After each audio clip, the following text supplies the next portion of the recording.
부모님이 살아계실 때 늘 효성을 다하고 또 부모님을 기쁘게 해드리는 것이 자녀가 해야 될 최대의 의무며 특권이고 축복입니다. 세상을 떠나시면 우리가 아무리 좋은 음식을 혹은 아무리 좋은 말씀을 또 아무리 좋은 걸 해드려도 우리가 대접할 수 없습니다. 그래서 살아계실 때 우리가 최선을 다해서 부모님을 섬기는 것이 소중한 축복이라고 생각합니다. 부모님 떠나신 후에는 내가 좀 더 잘해드렸어야 될 걸, 또 좀 더 기쁘게 해드릴 걸, 또 좀 더 내가 더 부모님을 이해하고 부모님을 정말 섬겨드렸을 것인데 하고 대부분 후회를 합니다. 멀리 한국에 부모님이 계시면 전화도 자주 하시고 또 미국에 계시면 주말 되면 꼭 찾아뵙고 식사도 같이 나누고 인사도 드리고 아이들도 만나서 또 좋은 부모님과의 교제를 갖고 기쁘게 해드리는 것이 살아계실 때 자녀들의 의무인 것입니다. 오늘 하나님께서 여러분들에게 그 부모님을 주신 축복, 또 부모님의 받은 은혜를 생각하면서 또 감사한 마음으로 예배를 드리고, 특별히 부모님이 살아계신 분들은 꼭 금주에 혹은 어머니 날에 부모님께 전화드리고 찾아뵙고 식사 대접하고 인사할 수 있기를 바랍니다. 옆에 계신 분에게 다시 한번 해피 머더스데이 인사하시고 어머니들 축하합니다. 어머니들 감사합니다. 인사합니다. 집사람이 오늘 설교 제목이 뭐냐 그래요. 그래서 에레미야 순환의 예언자라는 제목이라 그랬더니 어머니 주일인데 어떻게 그런 설교를 하냐고. 그래서 내가 에레미야서를 시작했으니까 에레미야서 공부를 계속 해야 된다 그랬더니 당신이 무슨 에레미야 관대.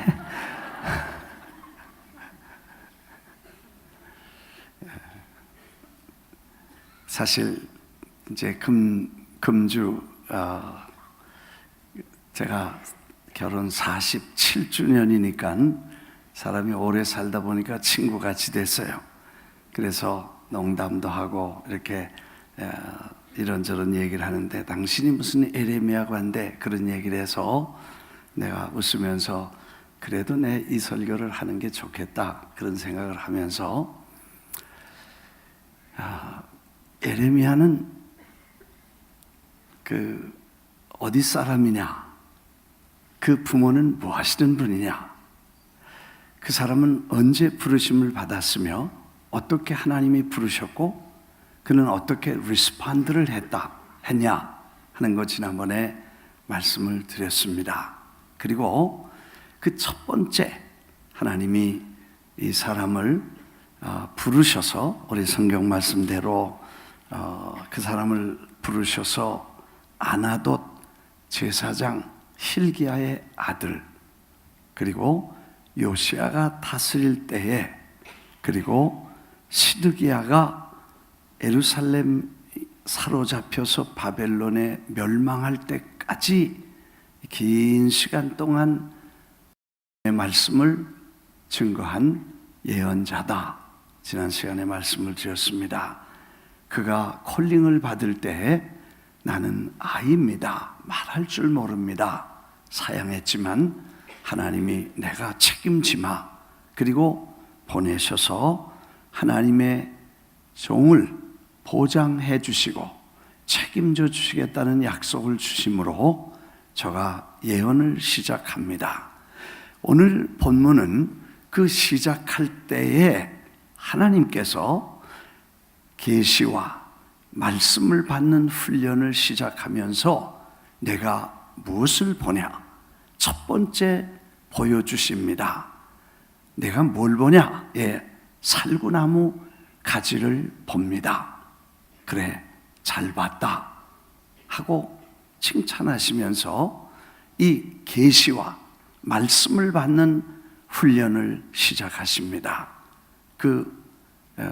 알몬드 추이, 알몬드 브랜치는 전에 이스라엘 백성들이 온갖 여러 지파에서 불평을 했습니다. 왜 레위 사람들만 하나님의 성전을 섬기고 제사를 드리는 일을 도와야 되느냐? 그렇게 컴플레인했을 때 하나님께서 12지파를 다 부르시고 마른 막대기를 가지고 오게 하십니다. 그때 레위 지파에서 살구나무 마른 막대기를 가지고 왔습니다. 12개를 다 하나님의 성전 법궤에 넣고 잠을 하루 저녁 자고 나니까 12개 중에 한 나무, 살구나무 가지에 잎이 돋고 꽃이 피고 열매가 맺었더라. 기적을 보여주신 것입니다.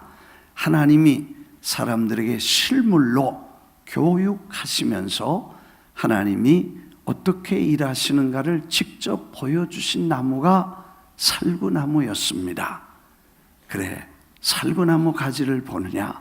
내가 말한 걸 그대로 이루어지는 걸 네가 볼 것이다. 또 뭘 봤냐? 큰 솥이 걸려 있는데 보일링, 끓는 파트를 봅니다. 멜팅 파트라고 그러지만 보일링입니다. 끓는 가마를 보는데 그 가마가 북쪽에서 기울어서 쏟아지기 직전입니다. 그래, 잘 봤다. 이제 북방에서 재앙이 내리는데 이 성에 다른 나라 사람들이 와서 성을 점령하고 이 나라를 다스리게 될 것이다. 그리고 사방의 모든 성벽과 유다 모든 성읍들을 칠 것이다 하고 말씀을 저에게 주신 내용입니다.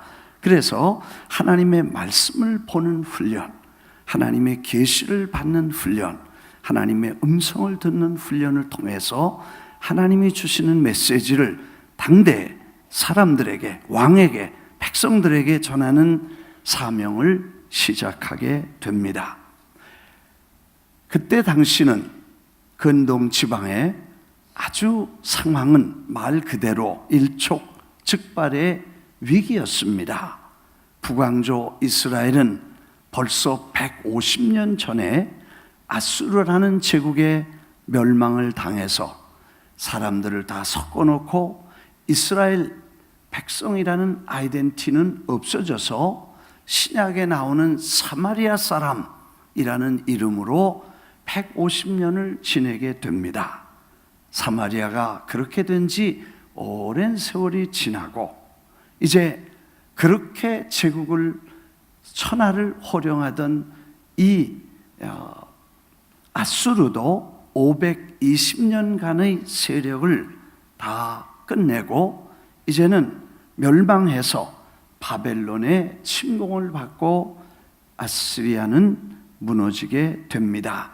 그래서 제국이 무너지고 신흥 제국이 일어나서 두 제국 사이에 갈등이 생기는 그 중앙에 이스라엘, 유다 왕국이 있기 때문에 참 풍전등화와 같이 일촉즉발의 위기를 느끼는 시대였습니다. 아주 숨가쁜 상황이 되어가고 있습니다. 바벨론의 느부갈네살 왕이 유대 왕국을 쳐들어왔을 때 포로로 벌써 사람들이 잡혀갔습니다. 그 1차 포로로 잡혀갈 때 젊은 사람들과 유능한 인물들과 또 각계의 훌륭한 걸출한 인물들을 다 포로로 잡아갔습니다. 605년에 1차 포로가 되고 그 다음에 2차 포로에 그때 다니엘과 그의 친구들이 포로로 잡혀가지요. 그 다음에 2차 포로는 주전 568년에 여호야긴 왕과 에스겔과 1만 명의 포로가 두 번째 포로로 잡혀갈 때 끌려가게 되었습니다. 1차 포로 벌써 잡아가고 2차는 왕도 10,000명이나 사람들과 함께 끌어간 상황에 거기서 세운 이 대리왕을 세워놓고 지금 그런 상황에 있으니 얼마나 불안하고 이 아주 긴박한 상황이 되겠습니까? 그때 이제 왕과 주변국들은 신흥 바벨론의 세력이 확장되면서 위기를 느끼게 되고, 그래서 그 주위에 있는 유대 왕국과 5개 주위에 있는 나라의 대사 혹은 대표들이 모여서 국제 안보라는 주제로 국제 회의를 열게 됩니다. 그래서 외무장관이 어떤지 아니면 국방장관이 왔던지, 그래서 그 사람들이 같이 모여서 유다에 모여 이런 현실적인 문제를 어떻게 할 것인가를 상의하고 있는 것입니다. 국제안보회의 의장은 바로 유대왕 시드기야였는데 국제회의를 개최한 당사국의 지도자이기 때문에 시드기야가 회의에 주재를 하고 있었습니다. 참가한 나라는 에돔, 모압, 암몬, 두로, 시돈, 그리고 유다, 그렇게 6개 국가의 대표들이 모였습니다. 원래 이 에돔이나 모압이나 암몬 같은 나라들은 이 유대와 적대 관계가 있어서 수시로 싸움을 하고 전쟁을 일으켜서 복잡하던 관계입니다. 그러나 이런 사람들이 지금 모인 것은 이제는 싸울 겨를이 없이 바벨론 제국이 마음만 먹으면 언제든지 하루아침에 이 나라를 몽땅 장악하고 삼킬 수 있기 때문에 저들이 긴급한 마음으로 모이게 된 것입니다. 사실 근동 지방에 유대국 하나가 그 아시리아의 포로가 되지 않은, 그리고 지배를 받지 않은 유일한 나라가 유대 왕국인데, 역사를 보면 히스기야 왕이 열왕기하 19장에서 예루살렘을 성문 앞까지 포위하였을 때에 히스기야 왕은 하나님 앞에 기도합니다. 사실 히스기야는 그 여로보암의 길을 따르지 않고 다윗의 길대로 하나님을 경외하고 정직하게 하나님을 섬기고 다스린 훌륭한 왕이었습니다. 그런데 이런 위기를 만나자 아수르가 침공해서 성문 앞까지 완전히 포위를 당했을 때에 저가 하나님 앞에 간절히 편지를 갖다 놓고 기도를 합니다. 산발랏에 편지를 놓고, 하나님, 이 하나님 모르는 백성이 하나님의 이름을 모욕하는 얘기를 들으셨습니다. 하나님, 어떻게 하면 좋겠습니까? 간절한 기도를 하고 하루 저녁 잤는데, 성경 열왕기하 19장에 보면 자고 아침에 일어나 보니 18만 5천 명의 적군이 시체가 되었더라, 그렇게 말했습니다. 사실 우리가 지금 생각해보면 논리가 안 맞습니다. 이성에도 맞지 않고 치성적이지 않습니다. 어떻게 18만 5천 명이 한꺼번에 다 손도 안 댔는데 죽을 수 있었냐?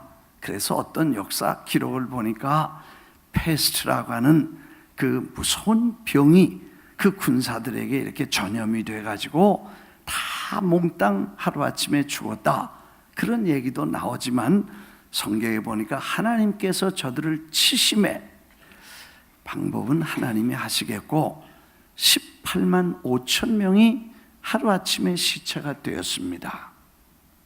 이때 이후로 유다는 가서 손댈 게 아니다. 그래서 다 아수르의 지배를 받았지만 유다 왕국은 아수르의 지배를 받지 않았기 때문에 그 주위에 있는 나라들이 이번에도 이 유다 왕국은 하나님이 계시기 때문에 저 바벨론을 이길 수 있는 묘한 아이디어나 전략이 나올 수 있겠다는 기대를 가지고 지금 국제회의를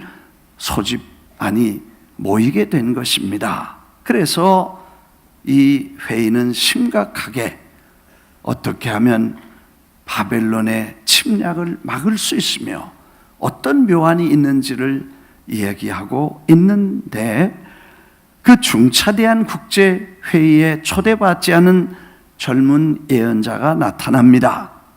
이 사람의 손에는 그 긴 줄을 가지고 또 목에는 소에게 짐이나 마차나 쟁기를 끌 때 쓰는 멍에를 목에 걸고, 그리고 큰 소리로 외치면서 여호와의 음성을 들으라 하면서 나타납니다.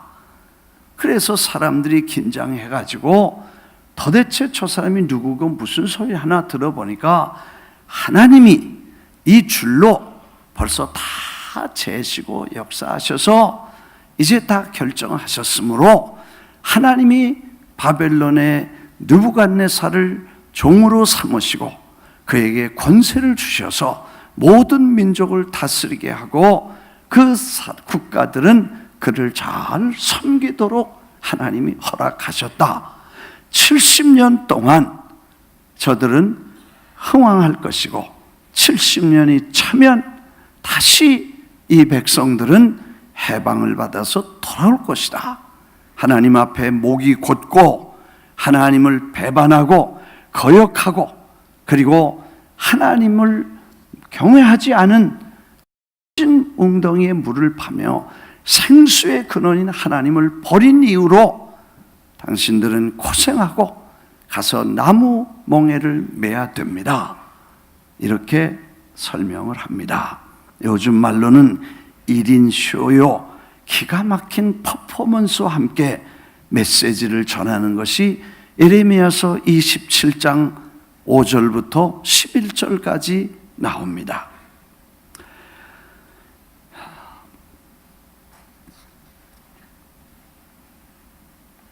대표들이 정신이 나갑니다. 그리고 내가 그 예레미야가 하는 말이, 내가 줄을 5개 더 갖고 왔는데, 멍에도 5개 더 갖고 왔는데, 여기서 얘기하는 거 쓸데없습니다. 가서 당신들의 왕에게 이 줄 하나 주고 이 멍에 하나씩 주어서 이 하나님의 말씀이 아무 소리 말고 바벨론 잘 섬기고 가서 멍에 메고 잘 가서 살면 사니까 그렇게 하라고 전하십시오. 그리고 줄을 하나씩 대표들에게 나눠줍니다. 멍에도 하나씩 줍니다. 도대체 회의를 주관하는 왕은 어떻게 됐으며 그 국제회의는 어떻게 되겠습니까? 엉망진창이 됐죠. 한 사람씩 주섬주섬 가방을 싸고 그 준 선물이라고 하는 줄과 멍에를 가지고 그리고 회의장을 떠나서 회의는 그렇게 끝이 납니다. 왕이 보니까 기가 막힙니다. 도대체 이 사람 말을 듣자 보니 이 나라는 망했고 하나님을 섬긴다는 백성들, 성전이 있는 예루살렘이 망해서 저 바벨론에 가서 종로로 돼야 된다는 거, 이걸 받아들이기 어려운 것입니다. 그래서 참모들과 함께 회의를 갖습니다. 도대체 어떻게 이 사건을 수습하며 이 문제를 해결할 것인가를 논의하다가 결국 한 묘안을 냅니다. 그럴 것 없이 우리 종교 지도자들과 정치 지도자들과 왕실의 참모들과 그리고 모든 백성들의 중요한 족장들을 모아서 예루살렘 성전에 모으고 큰 집회를 열자 하는데 합의를 보고 그 강사를 하나냐라는 선지자를 뽑아서 주강사로 선정을 하고 그를 부르게 됩니다. 그래서 이 국제회의장 사건을 수습하며 다시 하나님 앞에 이 백성들을 어떻게든지 바로 수습하려고 회의를 만든 것이 정부가 주도한 집회였습니다. 왕과 신하, 종교 지도자, 백성들 다 모으고 하나냐를 세웠습니다. 강사는 확신에 찬 목소리로 만군의 여호와 이스라엘의 하나님께서 이같이 말씀하셨다. 바벨론 왕의 몽해를 꺾었다. 앞으로 2년 있으면 2년 안에 바벨론은 망할 것이고 1차, 2차의 포로로 갔던 포로는 다시 돌아올 것이며 포로로 잡혀갈 때 성전에 있던 빼앗겼던 기물과 그런 모든 그릇들을 다시 찾아오게 될 것이다. 하나냐는 아주 여호와의 이름을 빌려서 담대한 메시지를 확신 있게 전합니다. 이 말을 들은 사람들은 아멘 아멘 하면서 그러면 그렇지 하나님이 계신데 이렇게 박수를 치면서 환호하고 열광을 합니다. 그때 에레미야가 다시 나타나는데 손에는 줄을 잡고 목에는 몽해를 걸고 다시 나타나서 저 사람 말 틀렸습니다. 하나님이 나에게 말씀했습니다. 이제 바벨론은 2년에 망하지 않습니다. 70년이 돼야 망할 것이고 이제 여러분이 살 길은 이제는 나무 몽해를 치고 바벨론에 가서 바벨론을 섬기는 것이 하나님의 뜻이요 여러분이 사는 길입니다. 저 사람 말 듣지 마십시오. 그렇게 환호하던 사람들에게 찬물을 끼얹었습니다.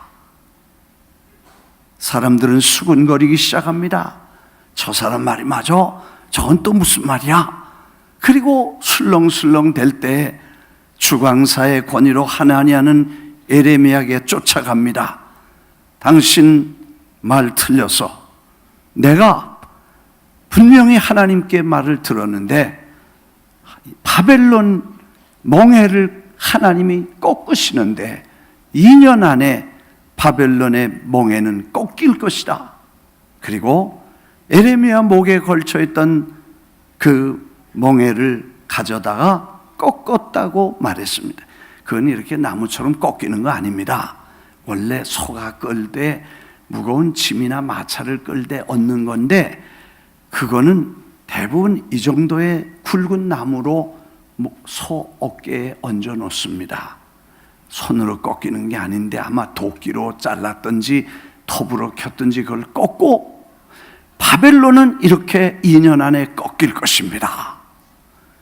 그리고 사람들은 박수를 치면서 환호를 하고 그리고 에레미야의 말을 듣지 않았습니다.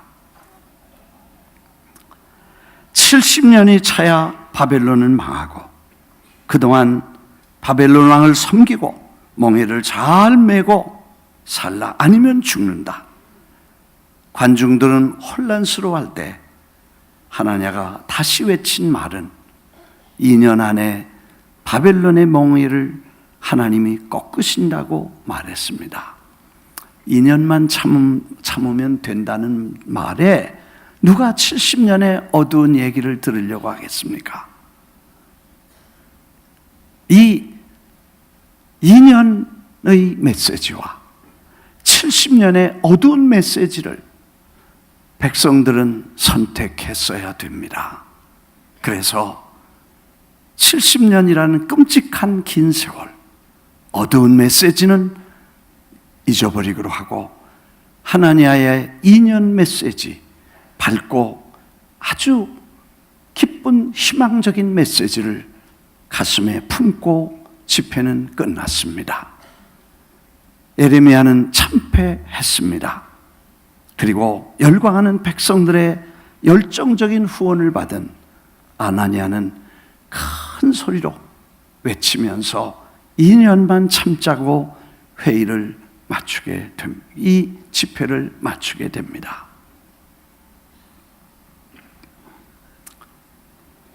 에레미야는 바보가 됩니다. 완패했습니다. 그러나 포기하지 않고 집회가 끝난 다음에 에레미야가 하나냐를 찾아갑니다. 28장 13절부터 16절까지.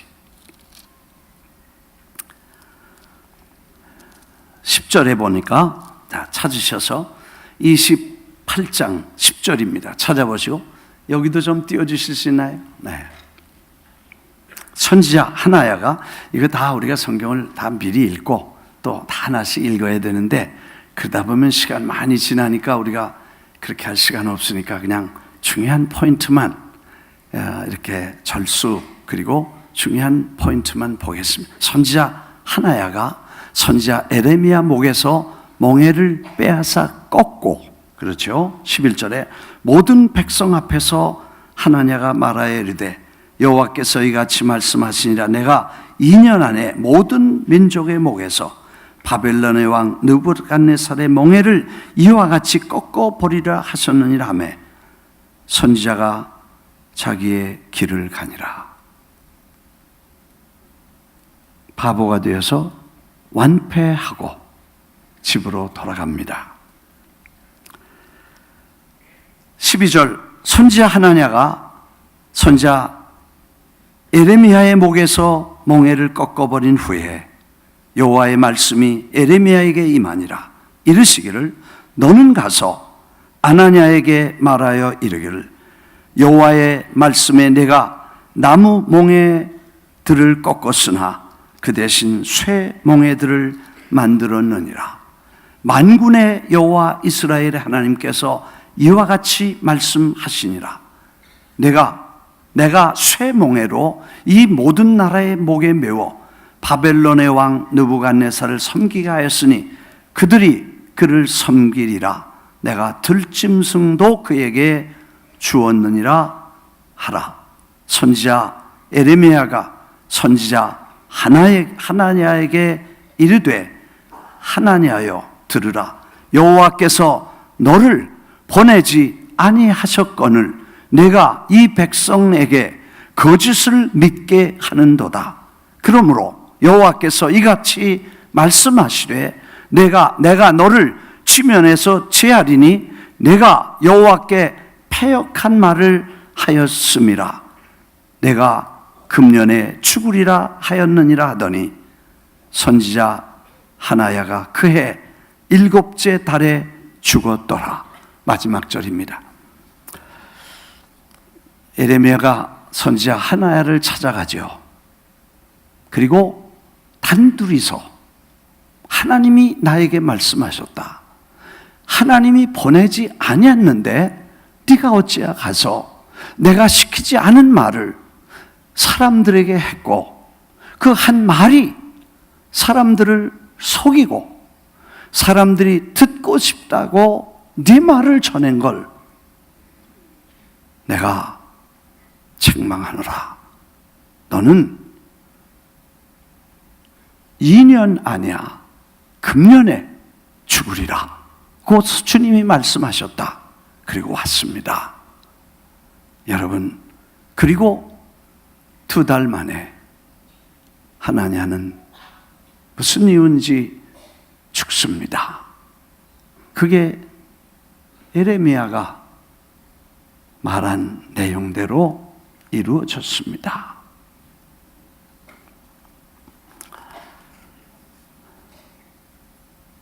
그런데 왜 하나니아가 말한 그런 희망적인 메시지, 축복의 메시지, 정말 사람들을 선동할 수 있고 사람들을 감동을 주는 메시지를 왜 그렇게 하나님이 벌하시고 70년이라는 어둡고 긴 역사를 저들에게 주셨는지 그걸 알 수가 없습니다. 성경 말씀 한 절을 보니까 하나님이 하나냐를 이 땅에 두시지 않은 중대한 이유, 메시지가 잘못된 메시지라는 사실에 한 단어를 주의 깊게 보게 됩니다. 16절이죠. 그러므로 여호와께서 이같이 말씀하시되 내가 너를 지면에서 제하리니 이유는 내가 여호와께 패역한 말을 하였습니다. 그 패역하다는 말이 뭔가? 예. 패역한 말을 하였습니다. 그 패역이 뭔가 하고 영어로 다시 한번 보면 성경에 therefore, 그러므로 this is what the Lord says, 주님이 말씀하시기를 I am about to remove, 너를 옮긴데 from the face of the earth, 땅의 표면에서 너를 remove, 옮기겠다. about to, 거의 옮길 준비가 됐다. this very year, 이 해에, 이 해가 가기 전에 you are going to die. 그냥 옮긴다는 말이 뭐 얼른 이사 보내는 게 아니라 you are going to die. 죽겠다는 것입니다. 그리고 그 이유에 대해서 because you have preached what? Rebellion against the Lord. 그 이유는 왜냐하면 너는 you have preached, 그러니까 말해온 과거, 현재 완료형이죠. 그러니까 네가 말해온 얘기가 you have preached. 여기는 나왔는지 몰라. Rebellion against God. 하나님을 대적하는 것을 preaching, 사람들에게 가르쳤기 때문에 you must, 그렇게 말. 그 rebellion이라는 단어를 주의 깊게 보면서 그냥 패역했다, 타락했다, 네가 잘못했다 그런 얘기가 아니라 네가 말하고 가르친 말은 사람들이 하나님을 대적할 수 있도록 가르친, 그래서 흥분시키고 사람들을 열광시키고 사람들을 아주 그렇게 한 리벨리온 때문에 하나님이 저를 데려가시겠다, 그런 말입니다. 오늘 어머니 날인데 웃지 마시고 자기가 무슨 예레미야고 한데 그래서 이 말이 나온 거예요. 근데 지금 이 자식, 그러니까 윤리, 지금 우리가 얘기하려는 얘기는 사실 우리가 이 인간의 기본은 윤리입니다. 윤리는 사람과의 관계입니다. 칼발트는 그런 말을 했어요. 한 인간이 다른 인간을 위해서 자유를 문제 삼는 것이 윤리다. 그리고 마틴 베이버라는 유대인 학자는 독일 말로 ich und du, 그런 말을 했어요. I and you 라는 말을 썼는데, 그런 유명한 책을 썼는데, 나와 너의 관계 속에 들어있는 것이 윤리인데, 윤리란 인간과 인간 사이에 지켜야 할 규범을 말하는 것인데, 이 사람과 사람 사이에 지켜야 할 규범 중에 가장 기본이 되는 첫째가 부모와 자식의 관계인 것입니다. 남편과 아내의 관계, 친구와 친구 관계보다 부모와 자식의 제1번 윤리가 관계인데, 관계는 부모와 자식의 관계인 것입니다. 그 관계가 무너지면 사회도 무너지고 가정도 무너지고 국가도 무너지고 어떤 기관도 무너집니다. 그 윤리가 무너지면 사회도 국가도 가정도 다 무너집니다. 여러분, 이게 무서운 것입니다. 사람이 인간관계의 윤리인데, 사람이 하는 일의 본질이 윤리인데, 사람이 본분이, 사람 때문에 본분이 윤리인데, 그 윤리의 기본이 부모인 것입니다. 그 부모와 자식이 윤리, 곧 관계가 올바로 서서 부모는 자식을 사랑하고 자식은 부모를 공경하면서 그렇게 아름다운 관계를 세워가는 것이 윤리입니다. 그런데 지금 윤리는 어디 있습니까? 제가 묻습니다. 학교에서 어떻게 가르쳤는지 부모 말 안 듣습니다. 미국도 그렇고 한국은 더하고 학교의 선생님 말도 안 듣습니다.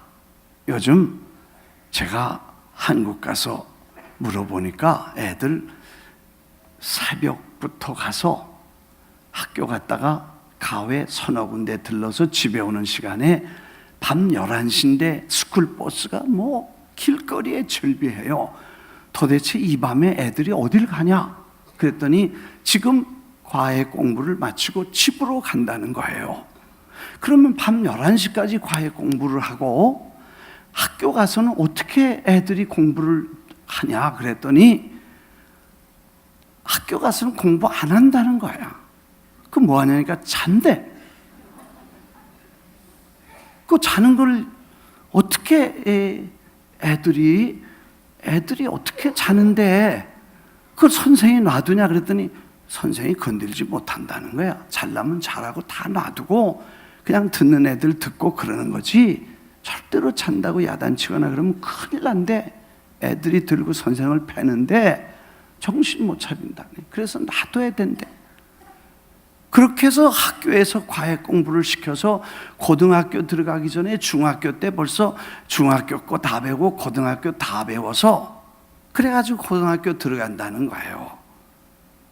그러니까 실력은 느는데 윤리는 없어지고 그 다음에 사람 됨됨이가 전혀 깨져서 인간관계가 없어지고 이게 심각한 문제인데 이런 현실을 우리가 봅니다. 윤리가 무너지면 사회도 무너지고 가정도 무너지고 국가도 무너진다는 중대한 교훈을 우리가 받게 됩니다. 그래서 기본 윤리가 부모와 자식인데 자식이 부모에게 순종하고 공경하고 obedience, 그리고 부모를 존경해야 되는데 rebellion이 뭐냐? 거역한다는 것입니다. 반항한다는 것입니다.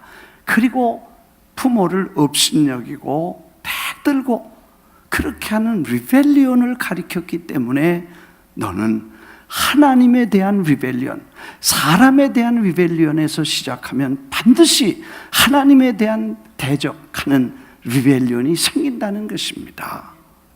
요즘 제가 읽는 책 중에서 안타이 인텔렉튜얼리즘, 반지성주의라는 미국을 거대하게 휩쓸어간 사상의 문제를 일본 사람이 객관적으로 본 책을 보면서 하버드나 예일이나 프린스턴 같은 학교를 처음에 세울 때 목사님들이 없어서 국민학교, 중학교, 고등학교, 대학 세우기 전에 신학교를 먼저 세워서 목사를 가리키려고 학교를 세웠다는 것입니다.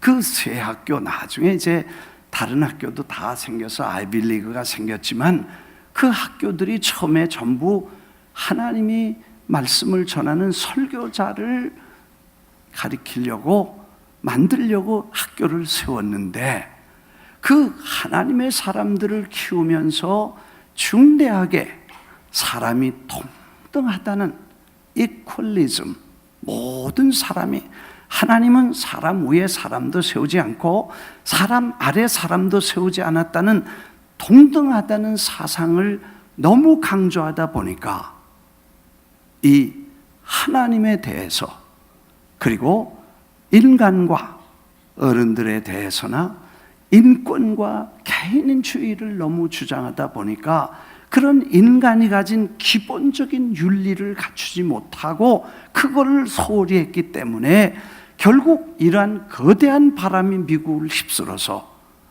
미국의 심각한 문화적인 어려움을 겪는다는 깊은 얘기를 일본 사람이 글을 쓴 걸 보고 있습니다. 결론이 어떻게 되는지 아직도 못 읽었습니까? 아무튼 그 사상 속에 사람 위에 사람 없고 사람 아래 사람 없는 건 맞지만, 그러나 자식 위에 부모가 있고 부모 위에 또 부모가 있다는 것도 알아야 되는데, 사람이 자식 생각하다 보니까 아래만 생각하지 위에는 생각 안 해. 요즘도요, 사람 보면, 애들 보면 지 새끼만 지 새끼라 그래. 우리 애들은 빼놓고. 네. 미안합니다. 내가 이렇게 설교하면 왜 아버지 내흉 받냐 그래. 집에 가서 그러니까 나도 조심해야 돼. 이렇게 한마디 좀 더 해놓고 가야 괜찮을 것 같아. 저희 자식 끔찍하게 위하면서 부모 별로 관심 없어. 어떤 아버지가 딸네 집에 갔든지 뭐 가서 몇 달을 살다가 보니까 그 집의 우선순위가 1번이 애야, 2번이 강아지야, 3번이 쥐야, 4번이 아들이야, 그리고 5번이 아버지야. 그래서 도저히 견디기가 어려워서 가면서 편지 쪽지를 하나 써놨는데 4번아 5번은 간다.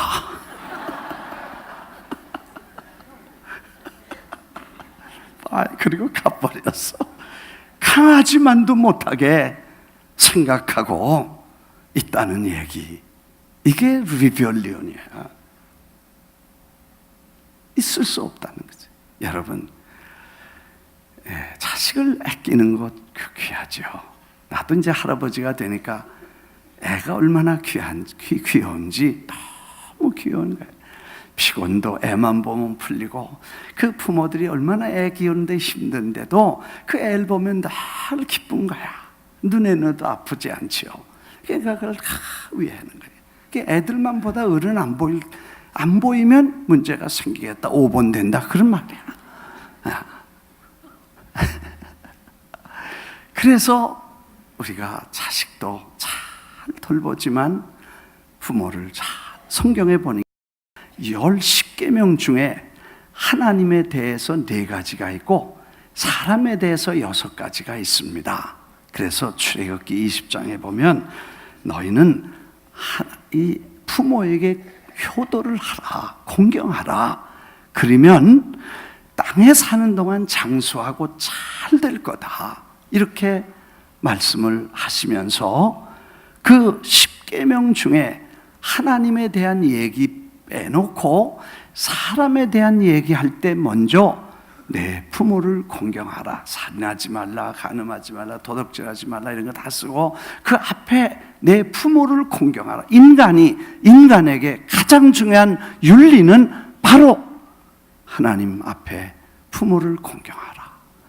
보이지 않는 하나님을 보이는 부모를 공경하지 않으면서 어떻게 보이지 않는 하나님을 공경한다고 하겠냐? 그 말은 부모를 공경하지 않는 리벨리온이 생기면 하나님에 대한 리벨리온이 자동적으로 나오게 되어 있다는 것입니다. 이것이 성경이 축복받은, 그리고 다 복받는 얘기 없습니다. 뭐 살인하지 말라, 간음하지 말라, 도둑질하지 말라, 그런 거는 상급이 없어요. 안 해야 돼요. 그런데 이거 하면 땅에서 잘되고 장수하리라, 그런 말씀을 주신 유일한 약속 있는 첫 번째 계명이다. 믿으시면 아멘. 네. 여러분, 지난번에 몇 년 전에 한번 그런 얘기를 한 적이 있어요. 서울에 가보면 청와대 옆에 이제 효자동이라는 데 있어. 그 왜 이름이 효자동이냐 그랬더니 알아보니까 거기 한 3대가 살았나. 아버지, 할아버지, 아버지, 아들 3대가 사는데, 할아버지 주무실 때 애가 이제 어리니까 옆에다 맡겨놓고 들에 나가서 일을 새벽부터 일하잖아요. 그런데 급히 소식이 왔는데 애가 죽었다는 거야. 그래 가보니까 할아버지 옆에 자던 애가 이불 뒤집어 쓰고 숨 막혀서 죽은 거야. 할아버지 사색이 됐고 얼마나 힘들었겠어요. 이 아버지는 얼마나 놀랬겠어요. 그러니까 이 아들이 있다가 죽은 애를 넌쩍 들어가지고 귀시함을 때리는데 한 5번 때립니다. 이놈 새끼, 너 왜 말썽 부려서 하나님 아버지 할아버지 왜 걱정하게 만들었냐? 그리고 5차례 뺨을 때렸단 말이에요. 뭘 그렇게 죽은 애를 때린 거야? 그랬더니 걔가 푹 하고 숨을 쉬고 살아났다는 거야. 이 소문을 듣고 동네에서 그 동네 이름을 효자동이란 이름을 붙여 지금까지 왔다는 얘기, 우리가 자주 듣던 얘기, 알던 얘기잖아요. 여러분, 그 뭐 죽은 자식 어떻게 하겠어요? 할아버지 원망할 수 없고 자식 어떻게 하겠어요? 그런데 자기 마음 아픈 것도 아프지만 할아버지가 마음이 아플 걸 생각해서, 자기 아버지 마음 아플 걸 생각해서 아버지에게 네가 왜 속썩였냐? 야단쳤다는 얘기 사실인지 아닌지 몰라. 전설 따라 삼천리인지 모르지만 그래서 그런 얘기가 나왔다는 얘기를 듣고 참 대단한 것이다. 그게 인륜이고 그게 인간이고 그게 윤리고 그게 사람이지. 그게 이제 오늘 우리가 이 시대는 리벨리언 제너레이션이 반역의 시대예요. 반항의 시대예요. 뭐예요? 리벨리언의 제너레이션인데, 그래서 학교에서도 그렇게 가르치고 세상에서도 그렇게 가르치고 다 그렇게 가르치고, 그게 무슨 낙원을 주는 것처럼, 그렇게 해서 새로운 세계가 열리는 것처럼, 그래서 새로운 자기들의 세계가 열리는 것처럼 가르치지만 wrong teaching, 잘못 가르친다는 것입니다. 불의를 용납하라는 것도 아니고 부정을 눈 감아주라는 것도 아닙니다. 그러나 윤리는 윤리여야 된다는 말씀을 드리게 됩니다. 도덕의 기본은 윤리고 윤리의 기본은 부모와 자식의 올바른 관계를 갖는 것이라는 것입니다.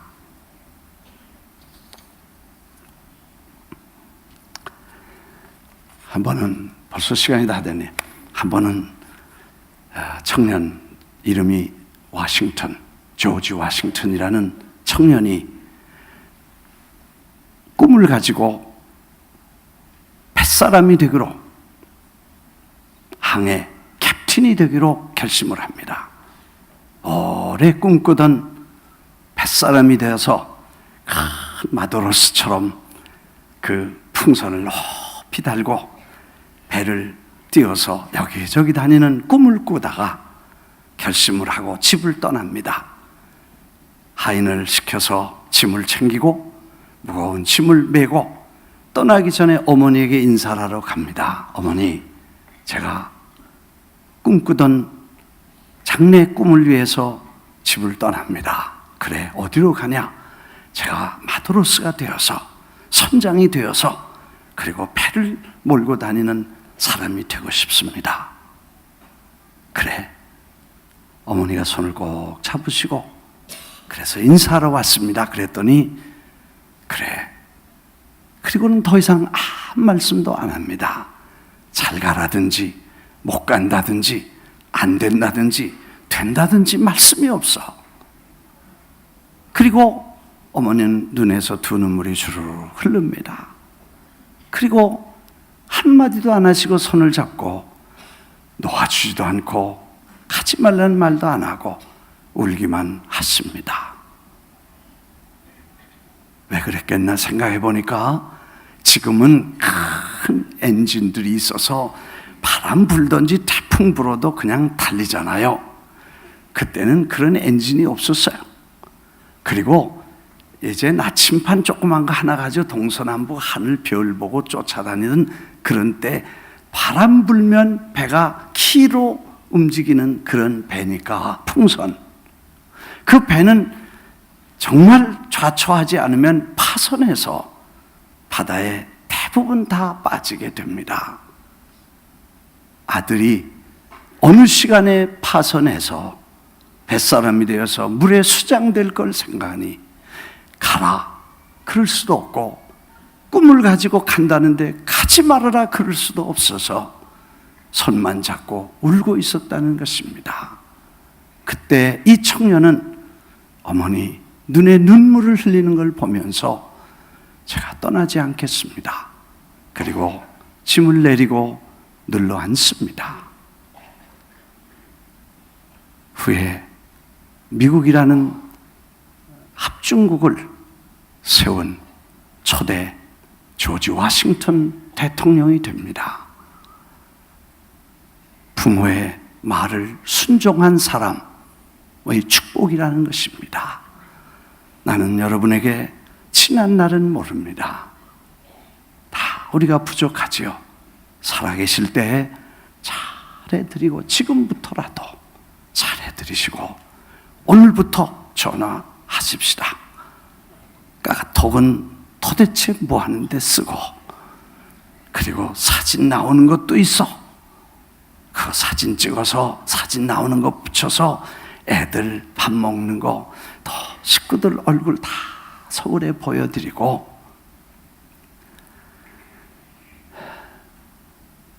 도대체 언제 아멘 할 거예요?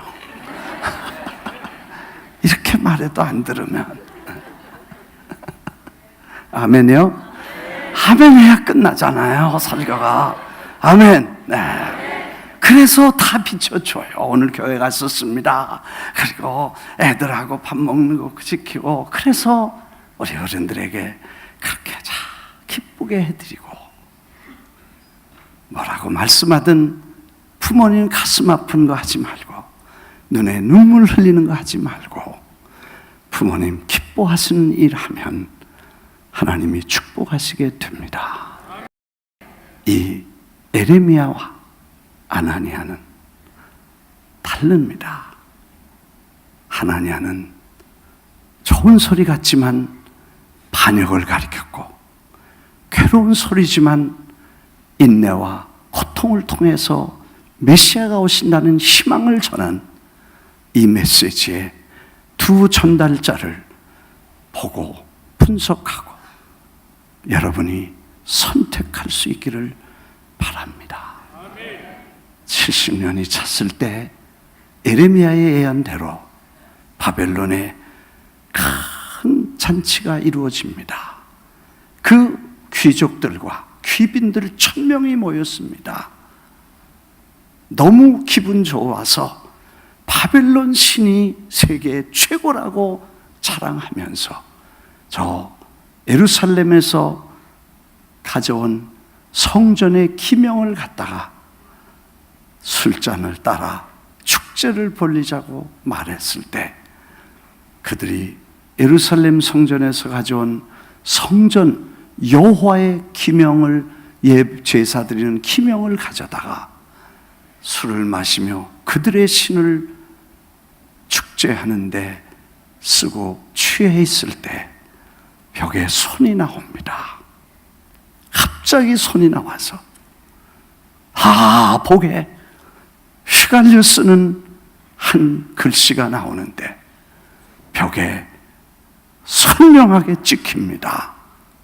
그 손을 본 사람들이 다 넓적다리가 녹는 것 같고 무릎이 부딪히는 소리가 났다고 그랬으니까 얼마나 놀랬습니까? 이걸 누가 풀을 수 있냐고 아무도 못 풀 때 꿈 잘 푸는 다니엘을 데려다가 이거 풀면 3번째 자리 되게 하겠다.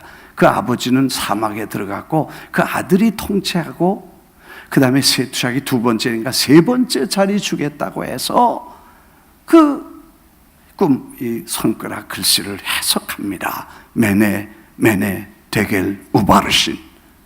이걸 해석하면 하나님이 다 재서 이제 끝났다. 그날 밤으로 70년의 바벨론 제국은 망하고 메대와 파사가 점령해서 포로로 잡혀간 3번에 끌려간 사람들을 3번에 걸쳐서 다시 예루살렘으로 귀환하는 하나님의 역사의 위대한 현장을 성경은 잘 설명하고 있습니다. 오늘 우리는 하나님의 말씀이 힘들고 어렵더라도 받고 쉽고 단순하고 좋아 보이지만 하나님의 뜻이 아니면 가지 않는 순종과 헌신의 삶이 되기를 주의 이름으로 축원합니다.